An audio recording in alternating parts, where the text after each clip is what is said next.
Au nom du Père et du Fils et du Saint-Esprit, que le Saint-Esprit prenne possession de notre cœur, notre âme et notre intelligence pour nous conduire jusqu'à la vérité tout entière.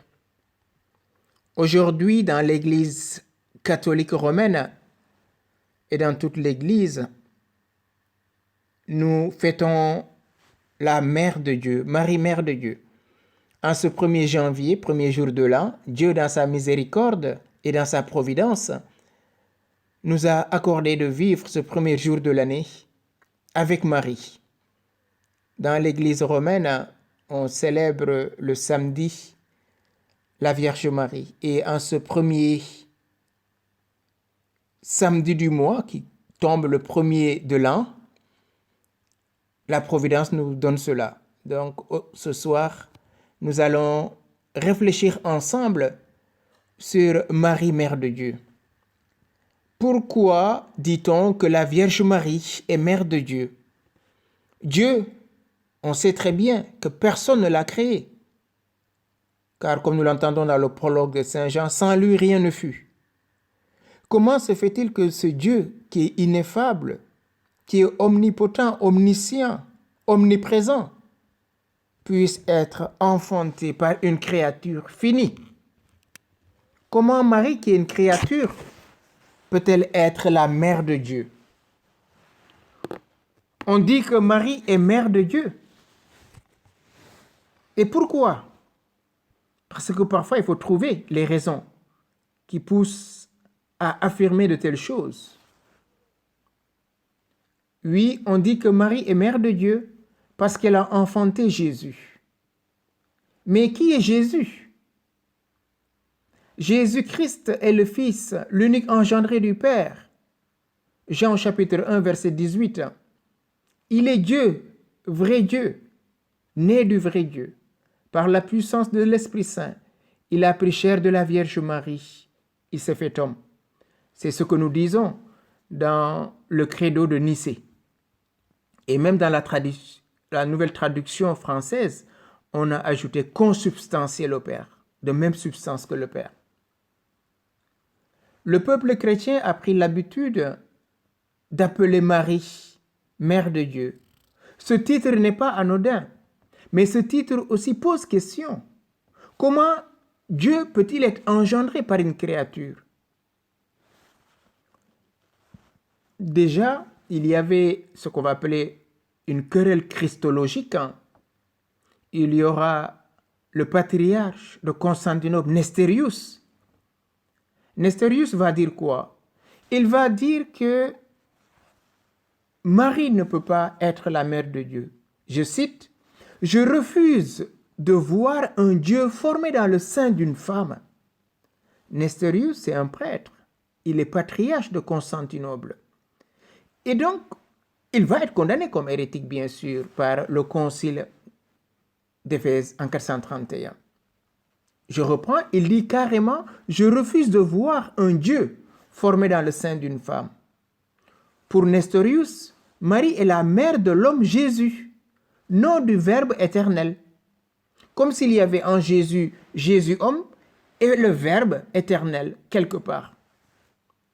La querelle christologique touche aussi le dogme de la divinité de Jésus. Deux camps s'opposent, celui des partisans du Théotokos, Théotokos c'est le terme grec de Marie, mère de Dieu, mater Théo, et le camp de Nestorius. Lui, Nestorius, il parle de anthropotokos, c'est-à-dire la mère de l'homme. Et donc Marie serait la mère de l'homme et non la mère de Dieu. D'où le terme d'anthropotokos, ce que va proposer Nestorius. Dans un premier temps, il va proposer le titre de Christokos, c'est-à-dire la mère du Christ, afin de concilier les deux camps pour résoudre cette querelle qui agite l'Église. Donc le camp de ceux qui disent Marie est Théotokos et Marie est mère de Dieu, et ceux qui disent Marie est anthropotokos. Et donc pour approcher ces deux camps, lui il va proposer Christokos, c'est-à-dire la mère du Christ. Ces attaques contre le titre de Marie, mère de Dieu, va se heurter à un grand défenseur de la Vierge Marie, Cyril d'Alexandrie, donc en Afrique. Cyril d'Alexandrie va beaucoup travailler, il est l'évêque d'Alexandrie. Il est le grand défenseur de l'unité du Christ. Ce n'est pas pour défendre Marie, c'est d'abord pour défendre la christologie. C'est-à-dire, toutes ces personnes qui disent que Jésus n'était qu'un homme. D'autres vont dire, mais il était Dieu avec des puissances qui dépassent l'humain. Et donc, c'est pour mettre fin à ces querelles christologiques, Cyril d'Alexandrie va essayer de défendre l'unité du Christ, vrai Dieu et vrai homme. Ce qui est en jeu, ce n'est pas la statue de Marie, c'est-à-dire la place de Marie, mais la réalité de l'incarnation. Jésus, fils de Marie, est-il vraiment Dieu? Voilà la question que les pères se posent. Si oui, Marie peut véritablement être appelée mère de Dieu. Refuser le titre de Théotokos, c'est-à-dire mère de Dieu à Marie, reviendrait donc à séparer la divinité de l'humanité du Christ ou admettre que la divinité de Jésus est postérieure à sa conception, ce qui rejoindrait bien sûr l'hérésie arienne. L'accusation d'arianisme ou d'adoptionnisme, donc ça c'est des termes qui sont un peu techniques. L'arianisme, ça vient d'Arius aussi. L'adoptionnisme, voilà, que le Christ a été adopté. Donc ces accusations pouvaient aussi se retourner contre les partisans de Théotokos, de ceux qui appellent Marie mère de Dieu, comme affirmation de la séparation des deux natures divines, de la nature humaine et la nature divine du Christ. Alors que dans le symbole de Nicée-Constantinople, que nous récitons maintenant les dimanches, bon, il y a des églises qui récitent le symbole des apôtres, il y a d'autres qui préfèrent maintenant prendre le symbole de Nicée-Constantinople, où on parle de la consubstantialité, c'est-à-dire de l'union parfaite du Christ, vrai Dieu et vrai homme. Cela s'ajoute aussi la fureur populaire, éloignée de ces querelles théologiques, parce qu'ils n'ont pas fait l'école. Ils ne vont pas entrer dans ces querelles théologiques pour savoir est-ce que Marie, on doit l'appeler la mère de Dieu ou pas. Et donc, Saint Cyril d'Alexandrie va beaucoup écrire aux prêtres, aux évêques, jusqu'au pape. Et voilà que le concile d'Éphèse va avoir lieu en 431. Le concile d'Éphèse, parce qu'Éphèse, on dit, la tradition dit que c'est la ville où a vécu Saint Jean avec Marie. Et donc, c'est une ville mariale, Éphèse. Et qu'est-ce qui va se passer en 431? Le concile des pères occidentaux et des pères orientaux va tenir lieu. Et au terme de ce concile, on va décréter Marie Mater Théou, c'est-à-dire Marie Théotokos, mère de Dieu. Et bien sûr, on va condamner Nestorius, qui refusait de dire que Marie est la mère de Dieu. Il sera condamné. Et dans le calendrier liturgique maintenant, à l'occasion du 15e centenaire du concile d'Éphèse, le pape Pie XI va mettre en place une solennité universelle en l'honneur de la maternité divine de Marie. Cette fête sera fixée le 11 octobre et plus tard, avec la réforme de Vatican II, Paul VI replace cette solennité Sainte Mère de Dieu le 1er janvier et retrouve ainsi, depuis lors, chaque 1er janvier, on fête Marie, Mère de Dieu.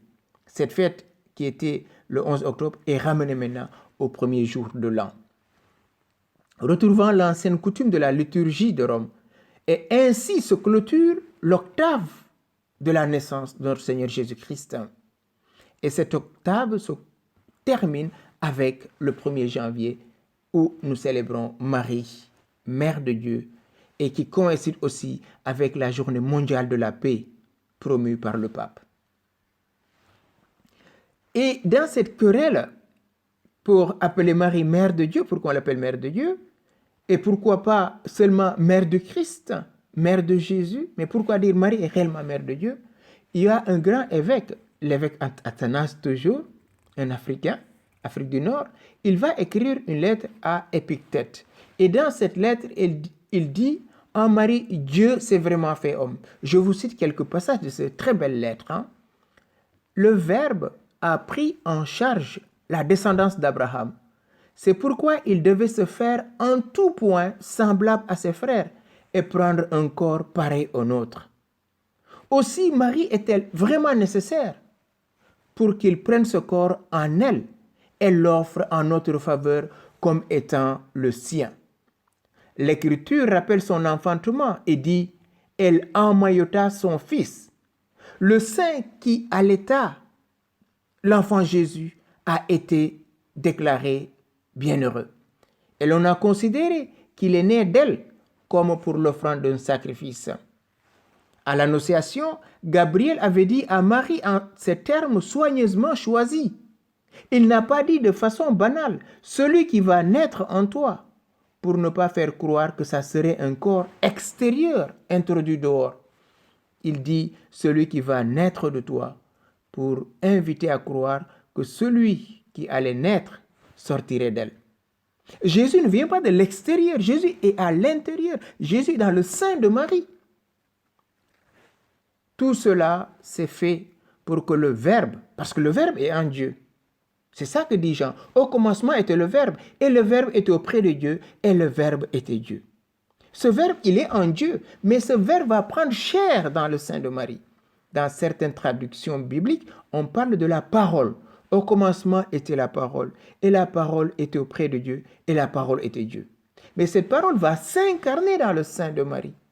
Il a voulu revêtir ensuite sa propre nature, ce qui permet à saint Paul de dire « Il faut que cet être corruptible revête l'incorruptibilité et que cet être mortel revête l'immortalité. » Cela ne s'est pas fait de façon fictive, comme certains hérétiques, par exemple, comme on l'a entendu avec Nestorius ou avec Arius, qui imaginaient que Jésus n'était pas un vrai homme.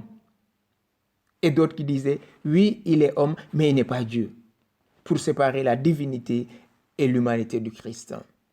Le Sauveur est devenu vraiment homme, et le salut de l'homme tout entier est venu par lui. Dieu est esprit, mais c'est l'Esprit Saint qui couvre Marie de son ombre, et Jésus est conçu dans le sein de Marie. Ce qui est venu de Marie était donc humain par nature. Selon les Écritures, et le corps du Seigneur était un vrai corps. D'autres avaient dit qu'il avait revêtu un corps accidentel, comme on revêt un vêtement. Donc, il pouvait se dépouiller de ce corps. Non, frères et sœurs, ça c'est hérétique. Puisqu'il était identique au nôtre, car Marie est notre sœur, puisque nous descendons tous d'Adam. Bien entendu, le Verbe ne s'est pas transformé en chair. Il a seulement pris notre nature. Il a épousé notre nature. C'est pour ça, le véritable mariage, c'est l'incarnation où la nature divine va épouser la nature humaine. L'union du Verbe à la nature n'ajoute rien à la Trinité. Dieu est Dieu. L'incarnation ne va pas diminuer Dieu. Et tout ça, c'est des formes hérétiques. D'autres vont dire, si Dieu s'abaisse au point de devenir une personne, il n'est plus Dieu. Et ça, vous savez, c'est nos parents musulmans ce qu'ils disent. Ils disent que non, Dieu ne peut pas. Personne ne peut engendrer Dieu. Parce que personne ne l'a engendré. Dieu n'a pas besoin de femme. Et donc, Jésus ne peut pas être le Fils de Dieu. Vous savez bien sûr, ça c'est la position de nos frères musulmans. Mais ça ne tient pas la route. Certes, après que le Verbe a pris un corps en Marie, la Trinité demeure la Trinité, sans addition ni diminution. Elle est toujours parfaite. Dans la Trinité, on reconnaît l'unité divine et c'est ainsi que dans l'Église, on proclame un seul Dieu, le Père du Verbe éternel. Et donc, après toutes ces clarifications au niveau théologique, je viens maintenant sur l'enseignement du magistère, sur l'enseignement de l'Église. Qu'est-ce que nous dit le Concile Vatican II qui s'est achevé en 1965? Dans ce qu'on va appeler Lumen Gentium au chapitre 3, la bienheureuse Vierge Marie, Mère de Dieu, dans le mystère du Christ et de l'Église. Je vous cite le numéro 52, intitulé « La Sainte Vierge dans le mystère du Christ ». Je cite, « Ayant résolu dans sa très grande bonté et sagesse d'opérer la rédemption du monde, Dieu, quand vint la plénitude du temps, envoya son Fils né d'une femme pour faire de nous des fils adoptifs. Galates au chapitre 4, versets 4 à 5. C'est ainsi que son Fils, à cause de nous les hommes et pour notre salut, descendu du ciel et pris chair de la Vierge Marie par l'action du Saint-Esprit, comme nous le disons dans le symbole de Nicée-Constantinople. Ce divin mystère de salut se révèle pour nous et se continue dans l'Église, que le Seigneur a établi comme son corps et dans laquelle les croyants, attachés au Christ, chef, et unis dans une même communion avec tous ses saints, se doivent de vénérer, en tout premier lieu, la mémoire glorieuse de la Vierge Marie, toujours Vierge, Mère de notre Dieu et Seigneur Jésus-Christ.